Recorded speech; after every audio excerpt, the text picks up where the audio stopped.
hoping for a fire chapter this week. We've also been, if you noticed, on the channel, we've been bringing back the edited reactions. Okay, so those will happen a day or two after. They'll be uploaded, I guess, a day or two after, and I think it's pretty good because it gives me more time also to focus on genuine reviews of when I think a chapter deserves a genuine review. Like, I did want to do an actual review for the One Piece chapter, the Miro chapter, like an actual breakdown review, but that one I think just required a lot more theory crafting, not necessarily a solid review.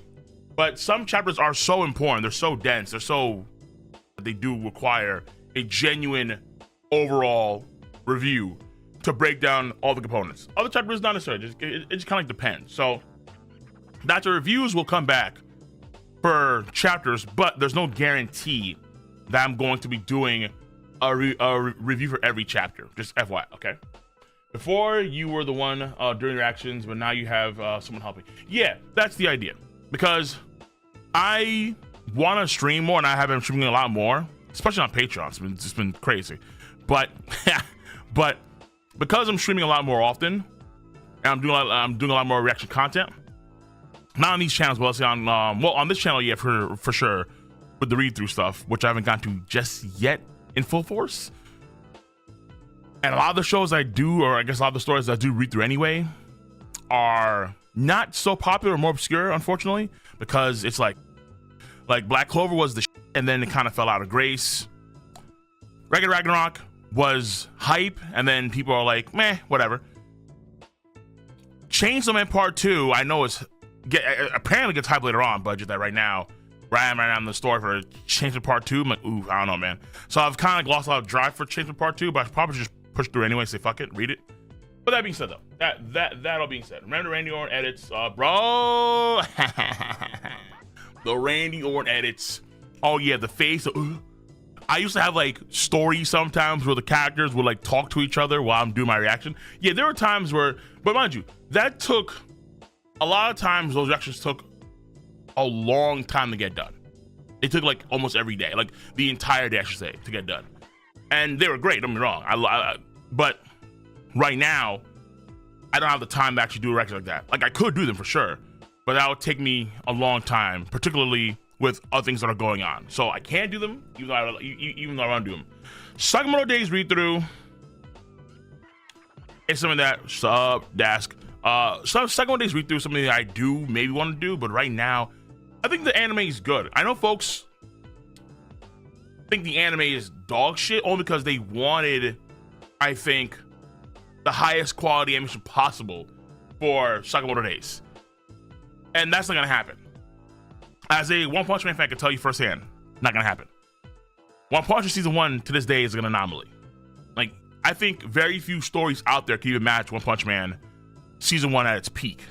Not even like peak JJK or One Piece was matching One Punch Man season 1. On a regular basis, that shit was so fucking good, it was gnarly. But season 2 was such a massive fall off. It's still a good season, but it's a massive fall off from season 1. And season 3, I just have to hope that they're gonna be better than season 2. Will it be actually better than season 2? Who knows? But season 1, nah. And as someone that was a Blue Lock enjoyer, right? Blue Lock season 1 was really good. Season 2, what the fuck is happening?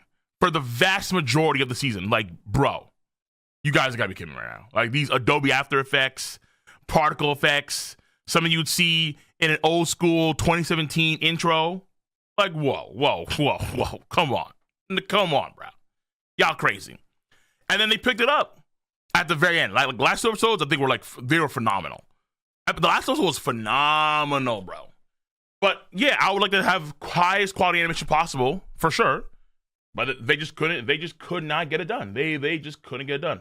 So, oh my god. All right. So,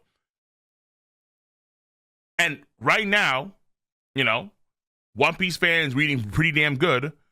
But there was a point in time where One Piece was like some pretty dog war anime. And then Toei decided to really focus on the animation quality from Wano Country onwards. I would say like in Whole Cake Island, it was kind of there. where a lot of scenes were actually getting some good shit, like some really good shit.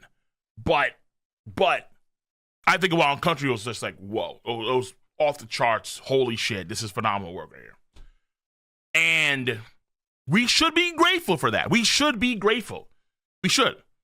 For all those that remember the Heian era where animation was like, yo, like Fishman Island, Punk Hazard, Dressrosa era animation. We had better quality shit in the past. I scratch crazy sounds. We had better pre-time skip animation. Felt like it was better in terms of the attention impact than Fishman Island, Punk Hazard, or Dressrosa. Personally speaking, right? But there are some fights that are still very, very good during that time. Like you have Smoker versus Virgo, Law versus Smoker, right? You had the Grizzly Magnum. You had there are scenes that are very, very good for sure, without a doubt. Fights are very good, but man, that was the rare. Here comes Naotoshi Shida to carry a franchise for a minute. You know what I'm saying, bro? Like when Shida pulled up, you knew, holy fuck, thank God. Now there's so many other animes out there that are just doing the Lord's work for the story. It's great. It's great. It's great. So, and again, folks need to absolutely be grateful for that, because the market has changed. I think that I would say, if anything, the one story I think has really changed the perspective of a lot of the old head Japanese dudes, to where for so long they've been stuck in their ways, stuck in the mud. They're just unmoving, unyielding. But I think once Demon Slayer pulled up with Ufotable holy shit greatness, and how within the course of a year, Ufotable went from being not even like the top 15 best-selling manga to blowing One Piece out of the fucking water in spades. It was like, yo, what the hell? And it was because the anime had insane animation. Animation that was just jaw-dropping on a regular basis. Yeah, listen, they had to dodge some taxes for that. Weave. They were Sonic weaving some taxes for that, for sure. But they got caught. And ultimately, the job was done. Demon Slayer became one of the flagships of Ufotable. It paid off tremendously. Unlimited Blade Works, Fate Stay Knife was great, but that was like once in a while. To have an actual ongoing anime have that quality, shit, dude. Shit. And I think that's what really kicked into gear Mappa and Toei and other studios to Rebones and other studios to really try and get the highest quality shit. Period, to get the highest quality animation out there. I think that was the key cornerstone. That was a turning point. Demon Slayer still has, to this day, peak animation. But their animation standard has always been that high. At times, they do dip. Like, I think in season 4, they did dip. At times, like those weird fishes and whatever fuck. But that being said, though, I think that's the reason why ultimately Toei made their change to try and up the ante for the animation. Because Demon Slayer was kicking One Piece's ass. Oh, the jarfishes? Yikes, man. But all right, so let me get to some prayers right now. It's time to kick things off. Info. And let me, hold on real quick. Perfect. Okay.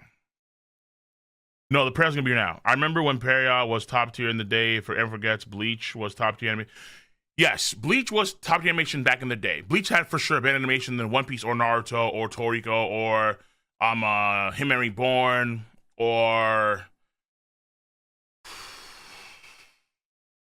what was that in that era? Beelzebub.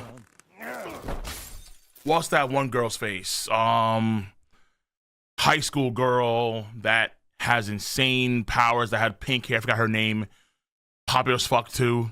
Her hair transformed into pink hair. I forgot her fucking name. Madoka no, not Madoka Magica. Fuck, what's her name? I forgot her name. Either way, there's a lot of shows that came out at that point in time in the era, but Bleach had for sure the best animation at that point in time. Absolutely. Yeah, it's time. Madoka, yes. Medaka Box. Medaka Box was around the point in time, that era too.